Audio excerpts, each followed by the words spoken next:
Lorsque nous contemplons l'état des choses dans le monde d'aujourd'hui, nous sommes très profondément impressionnés et opprimés de constater l'aveuglement qui y règne. C'est la racine du mal de notre temps.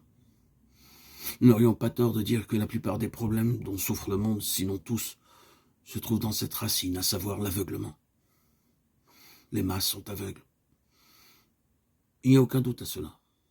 Dans un jour qui est supposé être un jour d'illumination sans égale, les masses sont aveugles, les chefs sont aveugles, des aveugles, conducteurs d'aveugles. Mais dans une très grande mesure, cela est vrai aussi du peuple de Dieu. Généralement parlant, les chrétiens sont aujourd'hui très aveugles. D'une manière générale, les passages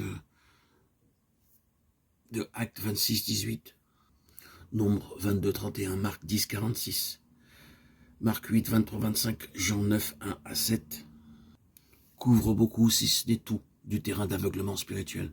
D'abord, il y a ceux qui n'ont jamais vu, qui sont nés aveugles. Ensuite, il y a ceux qui ont reçu la vue, mais ne voient pas beaucoup, ni très distinctement, des hommes comme des arbres qui marchent. Ils parviennent à voir plus parfaitement par une œuvre supplémentaire de grâce.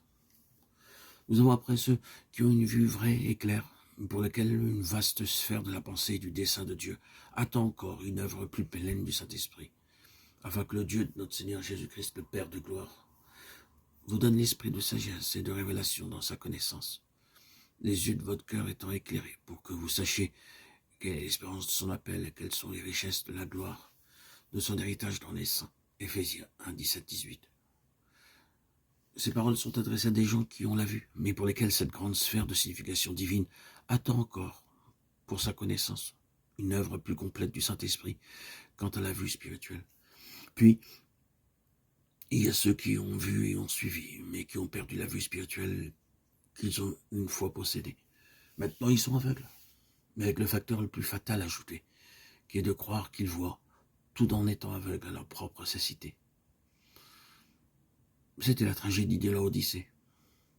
Il y a en outre ces deux classes, représentées par Balaam et Saül de Tarse. Balaam, ébloui par le gain ou la perspective de gain, c'est je pense ce que signifie dans le Nouveau Testament suivre le chemin de Balaam, être tellement pris par la question de faim et de perte que l'on est aveuglé quant aux grandes pensées de Dieu et à son dessein. Ne voyant pas le Seigneur lui-même dans le chemin.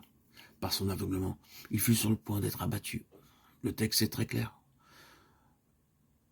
Ce n'est que lorsque le Seigneur lui ouvrit les yeux que Balaam put le voir. Alors, il vit le Seigneur, l'ange de l'Éternel. C'est ainsi que c'est écrit.